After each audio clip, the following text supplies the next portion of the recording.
And welcome back, everybody.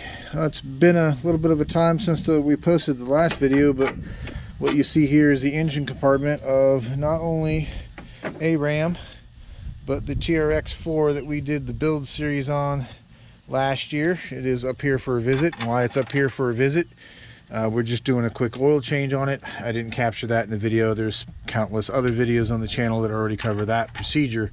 But what we're going to do on this truck today is attempt to do the same modification that we did on the red Ram, which is give this truck the ability to remote start. And the first piece of that is going to be changing out this hood latch with one that has the electrical connection on it that this existing pigtail you see here behind the grill will plug into. And basically what this does is tell the vehicle whether the hood is up or closed for safety reasons, because what's going to happen is if it doesn't see a closed and latched hood, you can't remote start the vehicle, because obviously you don't want to have like somebody in here working on the engine and somebody inadvertently hit the remote start on the fob and start the engine on them and everybody end up having a bad day. So what we're working on right now, if you remember from the previous build series, we're just going to get this grill popped, get this out of the way, then we'll get this hood latch marked. We'll get the old one off and get the new one put on. Once we're done here, I'll bring you back for all this, but once we're done here, then we'll get to doing the programming on the truck itself. And if you remember, that's just going to be using the Alpha ODB software to set some values. And then what will happen is we'll let the truck sit for a bit, we'll take it for a drive, let it sit for a bit more, and then it should be functional at that point. So let's go ahead and get the rest of this grill taken off here. We got two more bolts that we need to take out of the top corners.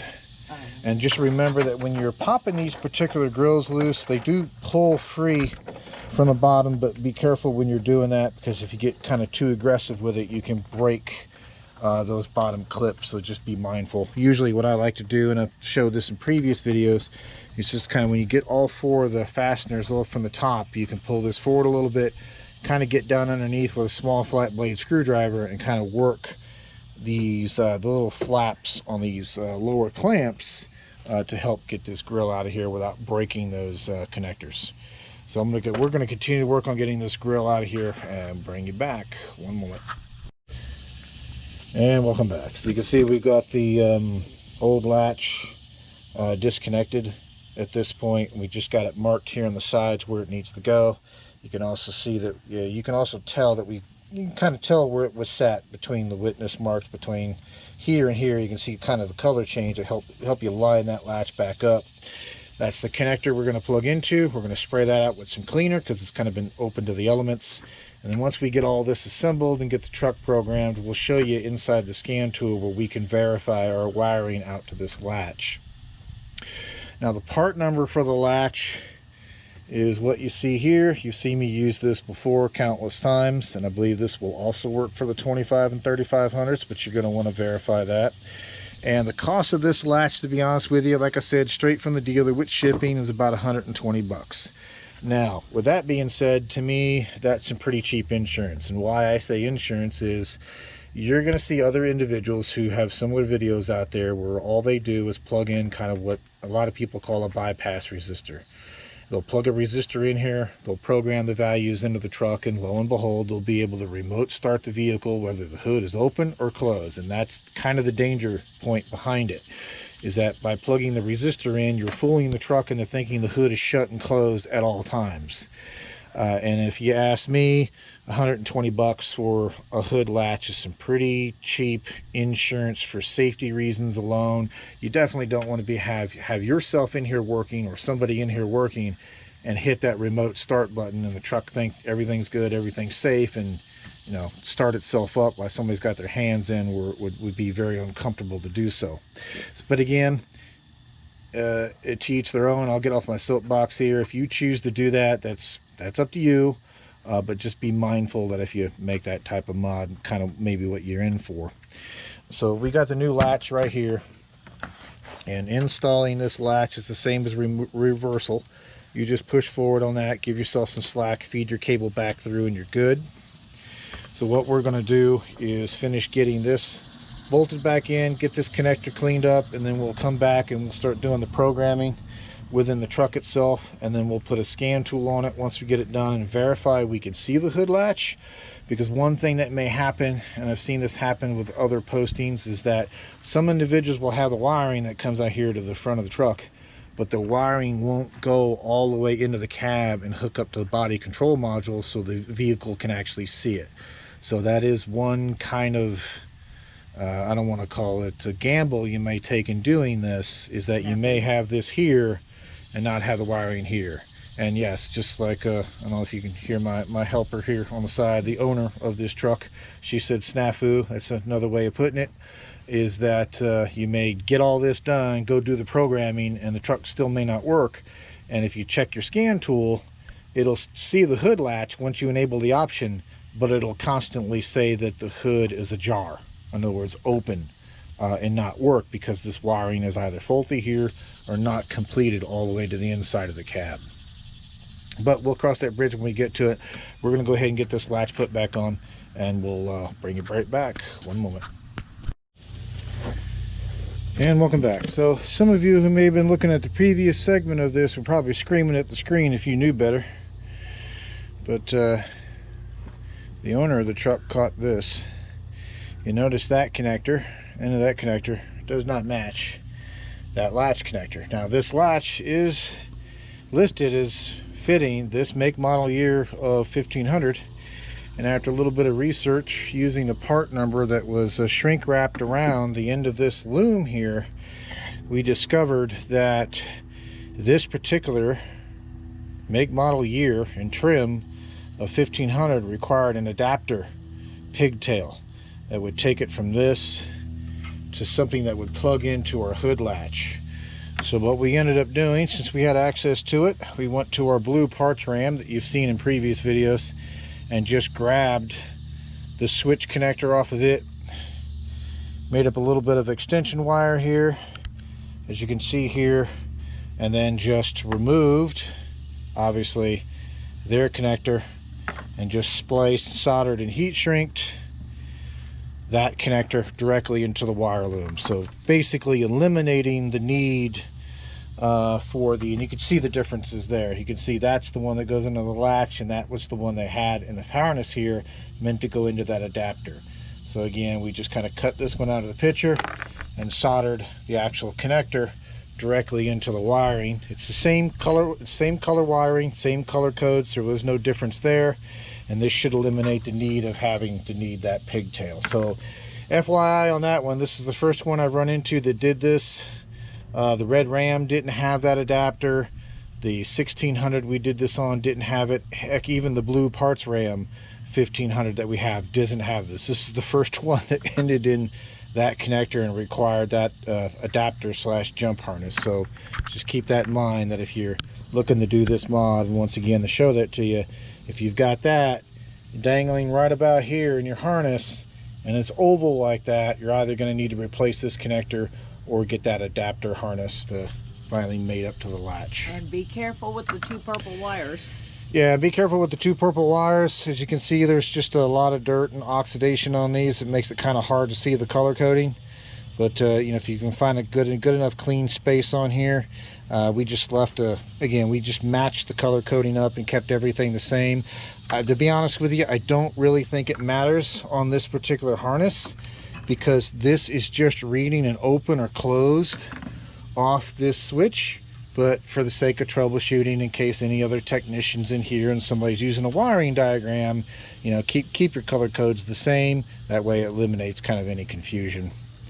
Okay, with that being said, we're going to wrap some loom on this extra length of wire, get everything secured up, and then we'll bring you back when we start doing the programming on the truck itself. So one moment.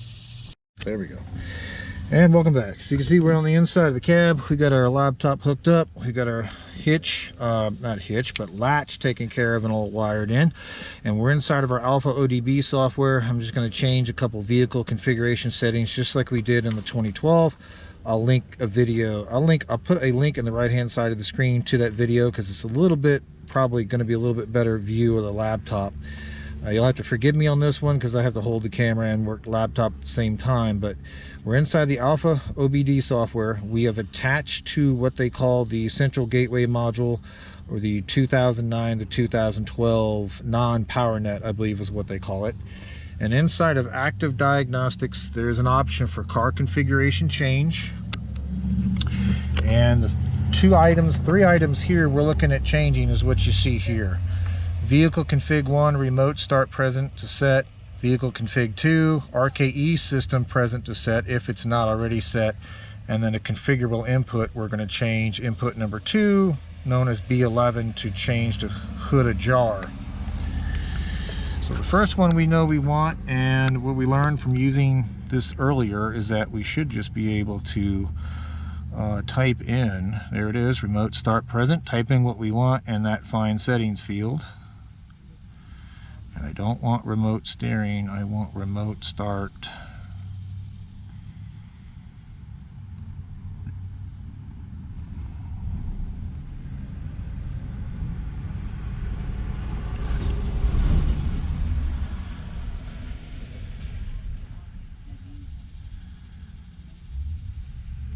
Okay, and I'm going to change this to set. Hit start. Give that a few moments. Now you notice it says not set, even though I did it, because so the first time you hit this next key, you get the current setting. So I'm going to hit next again and change this to a status of set. And again, I'm going to make sure I'm on remote start, and I am. Hit next. There you go, procedure complete. You can see it down there at the bottom, so that takes care of that one. So now we want to check the RKE system, make sure it's set to present.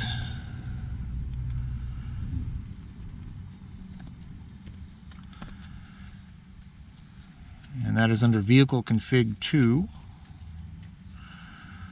And I'm just going to hit start. And that one is already set, so there's nothing for us to change there. That is good. Now we're going to go to configurable inputs. Input number 2.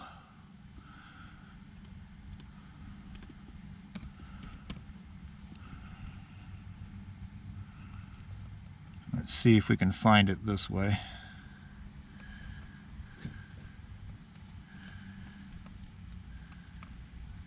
Let's see, let's try a different search string on that. Let's do B11. There we go, configurable input number 2. So we just did that by searching for B11. Of course, you can grab that pull down and search for it manually by scrolling through the list. Now I'm just going to hit start on this one and just see what it's set to. And you see it's set to not present. Sorry about that, I got you zoomed in. And we're going to change that to hood ajar. And then we're going to next that. Procedure complete. Good deal.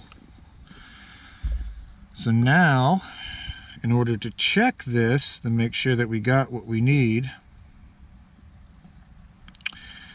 I'm going to go back to the first one we changed, which was vehicle config 1 for the remote start. Present. Hit start on this. You can see that is still set. This is where we need it. And then I'm going to come back down here. And if you're getting a glare on the sun, I do apologize for that.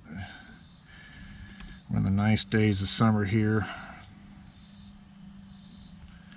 Configurable input number 2, yes. Hit start on that one, and you can see it's still set to hood ajar. So we've got the items set that we need to have set. Now what we're also going to do per this procedure is go back and do a reset on the RF hub, because a lot of individuals, and I've had to do this before as well. So if we go back into start at the top of the menu, and I'm going to disconnect from the body computer because we're done with the body computer at this point. And then we're going to go into radio frequency hub, RFH as they call it. Again, we're going to go into the 2009 non-power net. Hit a connect on that one. You can see we're connected. Come back into advanced diagnostic. first thing that we're going to do, because we need the pin, is that we're going to read the pin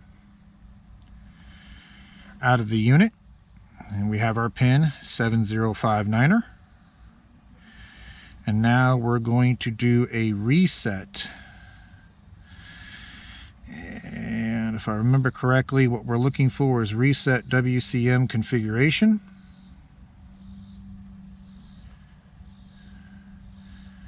And we want 7059er.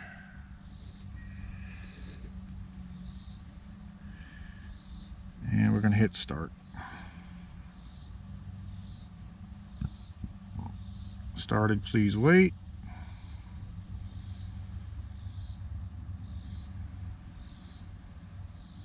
Procedure complete.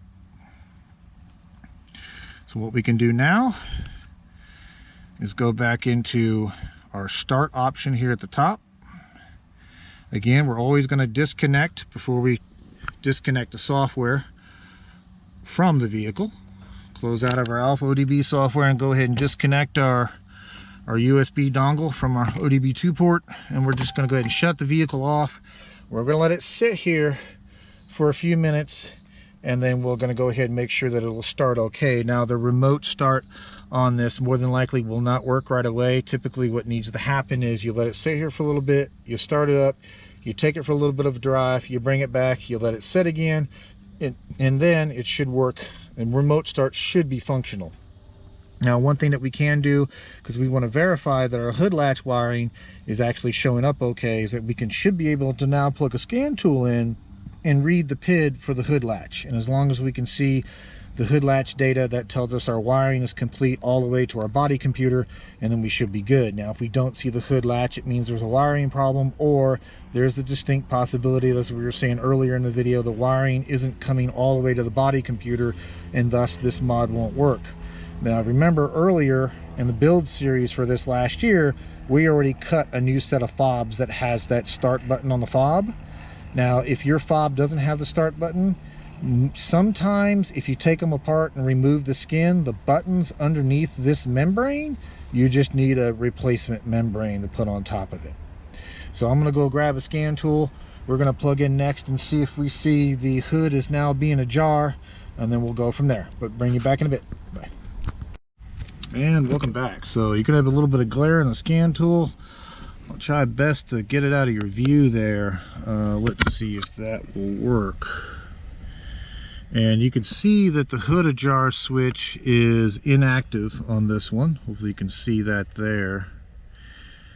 And if I pop the hood on this, that should go into active status. Let's see. There we go. Beautiful. Okay, so that tells us our wiring is good, the wiring is sound, the programming change that we did to the BCM is working, because it sees the hood latch up versus down, and more importantly, it also tells us obviously that the wiring is complete all the way to the BCM. So what we're going to do, again, we're just going to go ahead and back out of our scan tool. And in case you're curious, on this particular scan tool, we're in the body control module, and it is under read data stream. And the PID, as you can see there, is just called hood ajar switch. We're going to back out of our scan tool here. Yes, we would like to end. Sorry for the noise. It's just a reminder to make sure that you unplug the dongle before you leave the vehicle.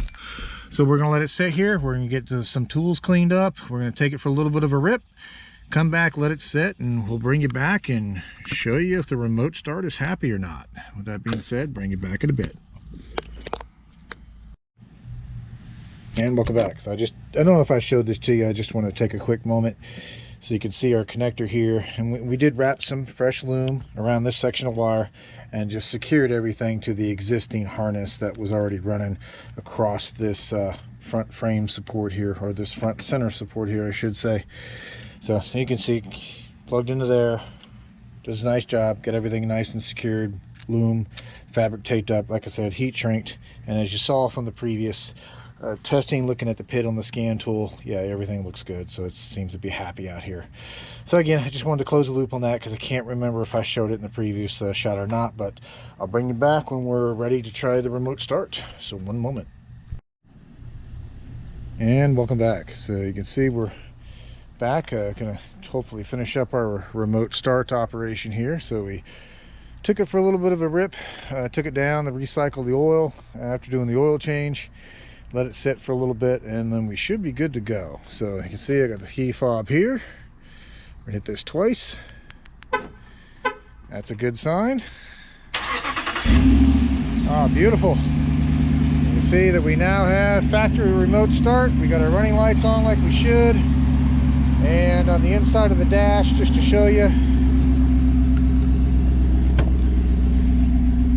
hopefully you can see that where the dash now says remote start active, put the key on to run. So what you would do is you would just turn the key to the run position, and that would take control. You would then take control of the vehicle at that point as far as the engine operation. So what we can do, just to show you, we can cancel that. You can hear that cancels. And then we'll just lock it up. So good to go. And we are done. So once again, what that took was just changing out the hood latch to one that had the provision in it for the electrical connector, and then using the Alpha OBD software to change the options of telling it to remote start was enabled, turning the option on for the hood ajar on that input, and then making sure that RKE system was set to set. I've run across cases where sometimes, like you saw in the video earlier clip, where sometimes that RKE is already set, and sometimes it is, sometimes it isn't. And it seems like the key to doing this is to, do your programming, let it set for a little bit, take it for a little bit of a drive, come back, let it set for a little bit, and then that seems to, get it past whatever that final check is after going through a one run cycle. And then it's happy at that and seems to remote start fine. So as you saw on the scan tool, we were able to verify that we did have the wiring was extended to the body control module, because it was able to see that the hood was ajar or not. So what I'm finding out is on these Rams that may be the one potential issue that you run into, is that you may have the pigtail here, but it not be run all the way to the inside of the cab to the body computer. So if that's the case, you've got a little bit of extra work to do to finish that and getting it pinned into the connector for the body computer properly. And on this one, like I said, it was a bit of an oddball as to they had that different connector in that required you to buy that pigtail adapter harness to go to the hood latch. So as you can see, we just took the connector directly off our parts Ram, because it also had remote start, and then just soldered and heat sinked it straight into the wiring on the harness, and just negated the need for that wiring adapter. Okay, and with that being said, I do appreciate you if you stuck around this long. I just wanted to give you a little update that it's been almost a year, and so far so good. Everything's running well. There's been a couple of minor items that have been replaced on this Ram, but they're just general wear and tear items that you're going to get into.